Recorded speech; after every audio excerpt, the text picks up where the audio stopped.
नमस्कार दर्शक बंधु, आज हूँ बुधवार दिन डिसेम्बर मास 24 तारिख। आसतु जानिबा आज संपूर्ण खबर आ देश दुनिया सबु बड़ खबर उपरे नजर पकाइबा।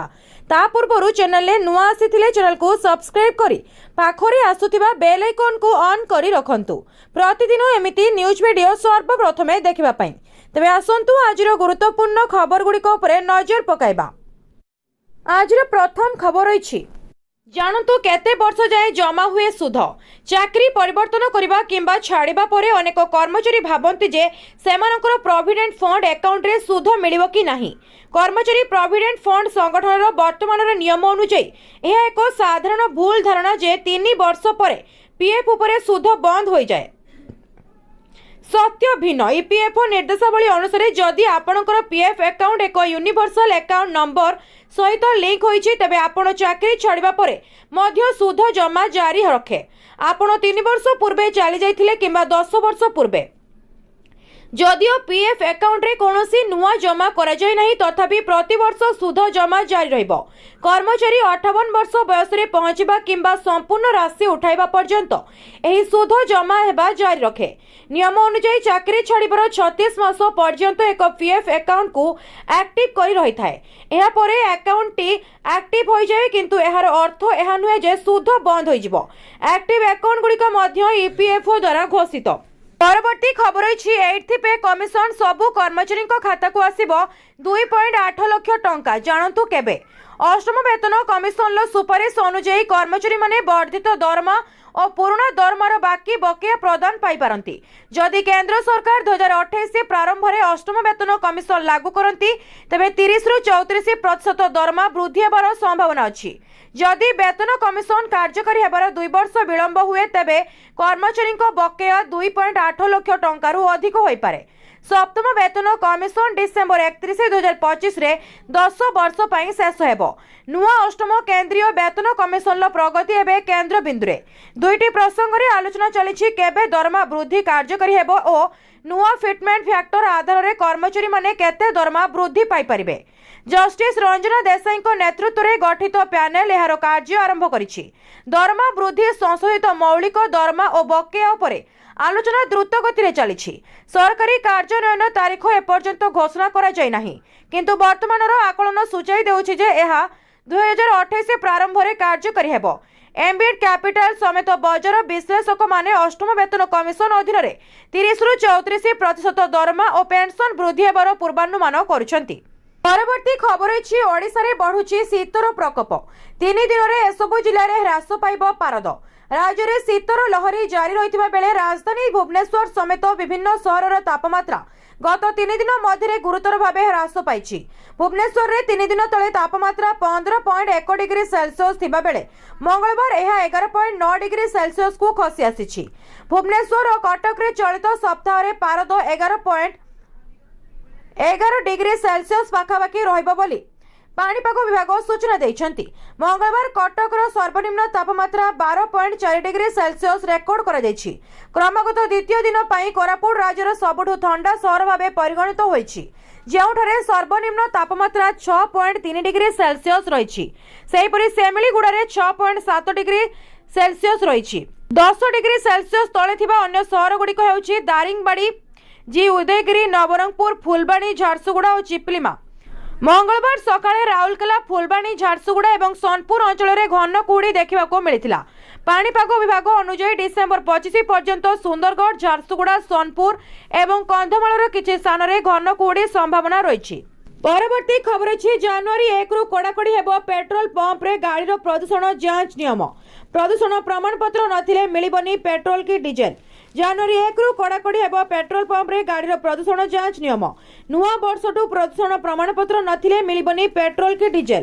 पेट्रोल डीलर संघ, तैल कंपनी अधिकारी और परिवहन विभाग अधिकारी परिवहन कमिशनर बैठक में होइछि एही निष्पत्ति। प्रदूषण प्रमाणपत्र नथिले मिलिबनी पेट्रोल डीजेल। दिल्ली पर ओडिशा रे नियम लागू एबे पीयूसी सर्टिफिकेट पाई लोकंकु सचेतन करा जिवो। जनवरी 1 रु सड़क सप्ताह मास आरंभ होता बेले नियम को कड़ाकड़ी कर निष्पत्ति होईछि। एही सूचना दैछंती परिवहन कमिशनर अमिताभ ठाकुर। नजर पकांतु बैठक रे होइतिबा गुरुत्वपूर्ण निष्पत्ति गुड़िक उपरे। जनवरी 1 रु कड़ाकड़ी हेबो पेट्रोल पंप रे गाड़ीर प्रदूषण प्रमाणपत्र जांच। प्रदूषण प्रमाणपत्र कराइबा पई लोकंकु मिलिबो समय। प्रथम थर पई पीयूसीसी चालाण कटिले ताकू छाड़ कराजिबो। पेट्रोल पंप निकट रे पीयूसी सर्टिफिकेट करबाकू व्यवस्था हेबो। परवर्ती खबर रही सर्वकालीन रेकर्ड छुईला हलदिया धातु। सुना किणवा एणिके 750 एकाथरके 4600 बढ़िला। जदि आपण सुना एवं रूपा किणवार प्लान करुछथि तेबे आज आपनकु पूर्व अपेक्षा अधिक टंका खर्च करबाकू पड़िबो। अर्थात आज सुना दर वृद्धि पाइछि। फ्यूचर बजार रे सुना और रूपा मूल्य रे वृद्धि होइछि। तेबे आज सर्वाधिक रेकर्ड स्तर छुईछि सुना दर। 24 कैरेट 10 ग्राम रो 2400 टंका वृद्धि होइछि। 10 ग्राम को 1,38,550 टंका होइछि। 22 कैरेट 2,200 टंका वृद्धि पाई 1,27,000 टंका पार होइछि। मुंबई रे 24 कैरेट 10 ग्राम रो लक्ष्य दर 1,38,000 10 ग्राम रो 1,38,550 टंका होइछि। 22 कैरेट 10 ग्राम रो दर 1,27,000 होइछि। तबे आज राजधानी जातीय राजधानी दिल्ली रे 10 ग्राम 24 कैरेट सुना मूल्य 1,38,700 टंका थिबा बेले 22 कैरेट सुना मूल्य 1,27,150 टंका अछि। 18 कैरेट सुनार मूल्य 1,04,060 टंका रहिछि। सेहिपरि मुंबई रे 24 कैरेट सुनार मूल्य 10 ग्राम प्रति 1,38,550 टंका। 22 कैरेट सुना मूल्य 1,27,000 टंका और 18 कैरेट सुनार मूल्य 1,03,910 टंका रहिछि। परवर्ती खबर अछि सुभद्रा को नै खुशी खबर। नुआ वर्ष रे मिलबो बड़ उपहार। नुआ वर्ष रे एकाथरके 2टी किस्ती पाइबे नुआ सुभद्रा हिताधिकारी। आज ए सूचना दैछंती उपमुख्यमंत्री प्रभाती परिडा। से कहिछंती पोर्टाल खोला जाइछि 21 वर्ष जाकू हेला सेमाने आपे आपे जोड़ी हेउछंती। समस्ते सुभद्रा टंका पाइबे सेथिपई विभाग काम करूछि। क्षेत्र परिदर्शन पर सुभद्रा योजना रे जोड़ी हेलेनी 17 लाख रु ऊर्ध्व महिला। वर्तमान 1,03,89,801 महिला प्रथम और द्वितीय किस्ती पाइछंती। अन्यपटे विधानसभा गृह रे सुभद्रा को नै बड़ सूचना दैछंती उपमुख्यमंत्री प्रभाती परिडा। कहिले सुभद्रा पाई 13,08 लाख खर्च करिछंती राज्य सरकार। सुभद्रा पोर्टाल मेंटेनेंस होस्टिंग एवं डाटा सुरक्षा पाई खर्च होईछि अर्थ। सुभद्रा पोर्टाल मेंटेनेंस डेवलपमेंट और सुरक्षा पाई 1,54,78,000 खर्च करिछि विभाग। क्लाउड होस्टिंग पाई खर्च होईछि 12,28,15,000 टंका।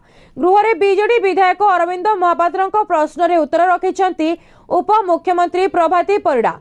सेहिपरि फील्ड इनक्वारी पर सुभद्रा योजना रे जोड़ी हेलेनी 17 लाख रु अधिक महिला। 17,83,251 महिला सुभद्रा रे जोड़ी होइतिबा गृह रे तथ्य रखिछंती महिला और शिशु विकास मंत्री प्रभाती परिडा। परवर्ती खबर अछि पीएम किसान टंका हेबो 2 गुणा। सरकार देले बड़ अपडेट। प्रधानमंत्री किसान सम्मान निधि योजना सहित जड़ित एक प्रमुख प्रश्न चाषी मध्य व्यापक भाव में आलोचना होउछि। सरकार कौन यह योजनार वार्षिक परिमाण 6,000 टंका रु 12,000 टंका को वृद्धि करने को योजना करुछंती। डिसेम्बर 2024 रे एक संसदीय स्थायी कमिटी सुपारिश करथिला जे चाषी माने वर्तमान आर्थिक परिस्थिति को दृष्टि रे रखी वार्षिक 12,000 टंका पाइबे। डिसेम्बर 12, 2025 रे एमपी सिमुरुल इस्लाम एही प्रसंग रे राज्यसभा रे सरकार को ठारू जवाब मागिथिले। एही प्रश्नर उत्तर देई कृषि एवं कृषक कल्याण राष्ट्र मंत्री रामनाथ ठाकुर स्पष्ट भाव में कहिथिले जे सरकार एपरि प्रस्ताव पर विचार करूनाहांती। यार अर्थ हेउछि प्रधानमंत्री वर्तमान किसान राशि को द्विगुणित करिवार कोनोसी योजना नाही। एही चाषी मध्य व्यापक आलोचनार अंत घटाई। एमपी सिमुरुल इस्लाम आउ एक गुरुत्वपूर्ण प्रश्न पचारिथिले। प्रधानमंत्री किसान किस्ती पाइबा पई किसान परिचय पत्र पंजीकरण बाध्यतामूलक कि? उत्तर रे राज्य मंत्री रामनाथ ठाकुर कहिसंती जे किसान आईडी केवल नूतन पंजीकरण पई आवश्यक एवं ताहा मध्य सही 14टी राज्य रे जेउठारे चाषी पंजीकरण प्रस्तुत करिवार काम आरंभ होई सारिछि। परवर्ती खबर अछि आधार पान कार्ड धारी एक जरूरी काम 31 डिसेम्बर पूर्व सारी दिंतु। जदि आपण एपर्यंत आपणकर आधार कार्ड एवं पान कार्ड लिंक करना तेबे शीघ्र करंतु। शेष तारीख डिसेम्बर 31 आउ मात्र 9 दिन बाकी अछि। जदि आपण एही तारीख सुधा आपणकर पान को आधार सहित लिंक करिबारे विफल हुअंती तेबे आपणकर पान कार्ड डिएक्टिवेट होइजिबो। आधार एवं पान कार्ड उभय जेकोसी भारतीय नागरिकंक पई अत्यंत गुरुत्वपूर्ण डॉक्यूमेंट। सरकार उभय को लिंक करबा बाध्यतामूलक करिसेंती। तेणु जदि आपणक पूर्वरु एहा करिनांती तेबे भविष्यत रे आपणको गुरुत्वपूर्ण असुविधार सम्मुखीन हेबाकू पड़ी पारे। जो माने जानि नांती सेमानक पई आपणक पान आधार सहित लिंक करबा अत्यंत गुरुत्वपूर्ण, कारण आपण एहार आयकर रिटर्न फाइल करि परिबे नाही। आपण निवेश करि परिबे कि नाही एवं आपण एक नुआ बैंक अकाउंट खोली परिबे कि नाही परि कारण गुडिक एहा उपरे निर्भर करे। सरल भाव में कहबाकू गले जदि आपणकर पान एवं आधार लिंक होई नाही तेबे आपणकू प्रत्येक आर्थिक कार्य असुविधार सम्मुखीन हेबाकू पड़े।